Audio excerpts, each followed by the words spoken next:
Before we start today, and even before we greet one another, I thought I've got a couple of thoughts about the church. Is that okay if I share those with you?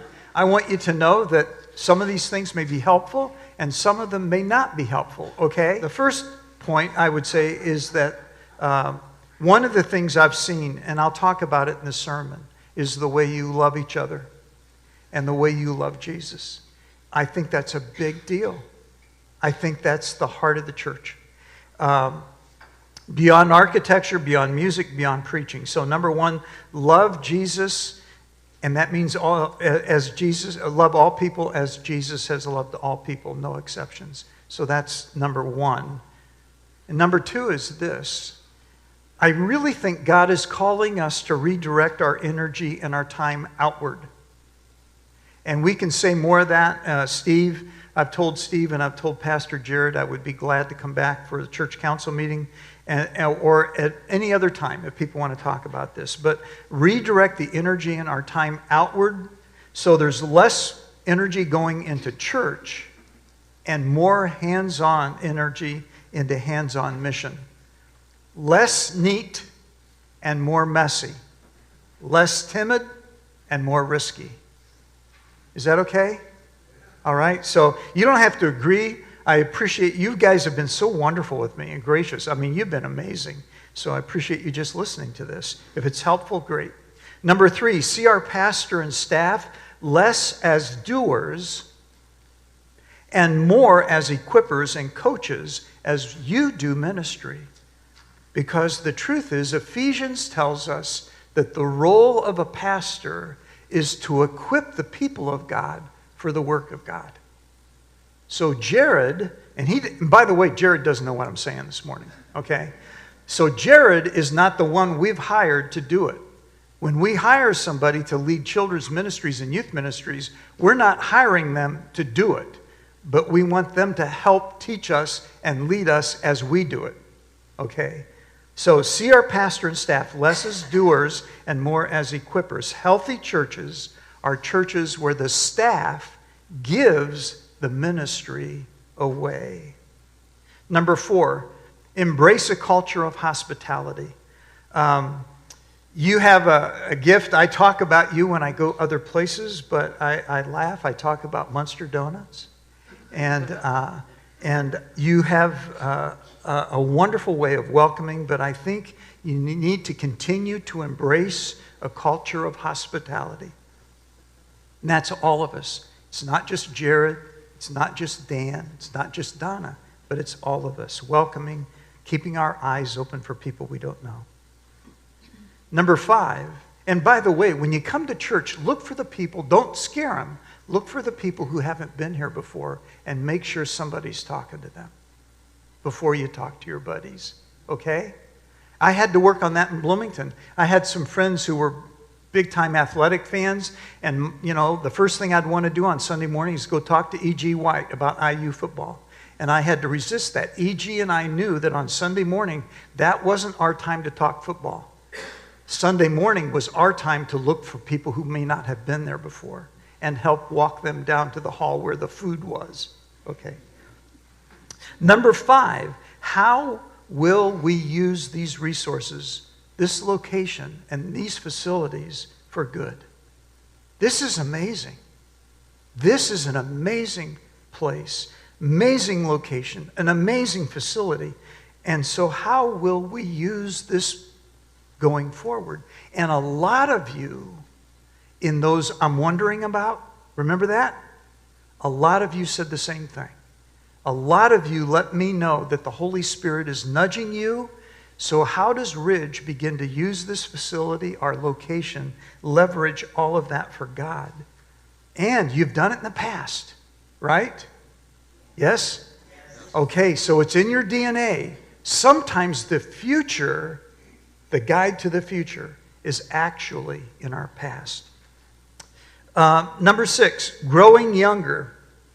And we'll talk more about that. Staff Parish is working on locating somebody to lead our ministries with children and youth.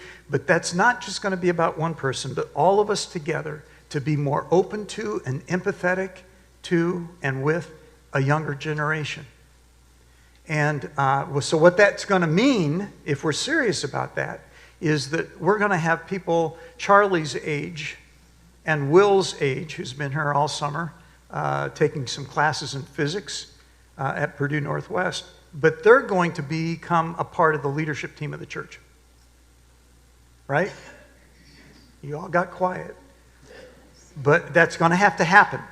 And so growing younger and sharing leadership with a new generation and new ways being welcomed. Number 7, I'm going to pick up speed here. Celebrating the resources and the gifts of veterans over 60. And so I want you to hear something. Some people, when they walk into a church made up of people over the age of 55, see that as a weakness. I think it's a strength. The accumulated wisdom you all have, the life wisdom, the maturity you have, and the resources you have to lead and financially to give is a big deal. And so we need to celebrate, as we grow younger, celebrate the gifts of those over 60. Number 8, cultivate a culture of affirmation and starve the temptation to criticize. Just starve it. You guys have been amazing, wonderful, fun, encouraging, gracious, affirming, all of that with me. Keep it up. When I went to Bloomington, I walked into a sanctuary downtown where a lot of the folks there were faculty. And I was told when I got there that one of the things that some of our members did is they like to leave, and don't tell your friends in Bloomington, I told you this. They would leave bulletins in the office marked up with red pencil. And you know what I told them my first or second weekend? I said, I'm glad you've been taught to be a critical thinker. I want you to leave your red pens at home. If we're about to put it in the ditch, if we're about to make a major mistake, you let us know. But we don't need any more notes from you about the difference between a colon and a semicolon. Okay? So cultivate a culture of affirmation, starve the temptation to criticize, and keep the red pencils at home. Okay? Number 9, move beyond, we've always done it this way. It's a big thing, okay? And you're nodding, and I've heard this from you. And I could, you know me in stories. I mean, one of my favorite stories, this is a true story. There was a new church start by a Lutheran denomination. And they started a church in an elementary school. Their second Sunday, one of the ushers saw the worship bulletin, and the offering was being taken after the sermon. And the usher walked up to the pastor and said, we've never done it that way. And the pastor said, this is our second Sunday. So move beyond, we've always done it this way. I read a quote yesterday from C.S. Lewis. C.S. Lewis said that God never answers the prayer encore. God always wants us to move forward. Number 10, evaluate our worship life and just ask the question, are we reaching a larger community? Are we speaking a worship language that connects with the people of the area who are not here? Number 11, small group life. Where can people connect and grow here? I think that's a big deal. And the last thing I would say, 12, this is biblical. Trust the God who is good, faithful, and at work. Trust God. You and I live in a day and age of anger, don't we? Yes. Drive on I-94 and you see it every day. And fear. There are people who make a lot of money. There are politicians who get powerful. There are media companies that make a lot of money, making you afraid.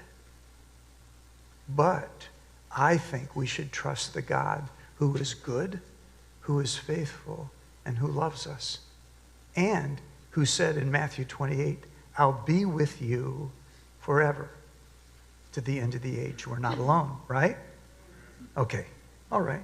Enough about that. So if that's helpful, great. And I'll give that list to Steve and some others.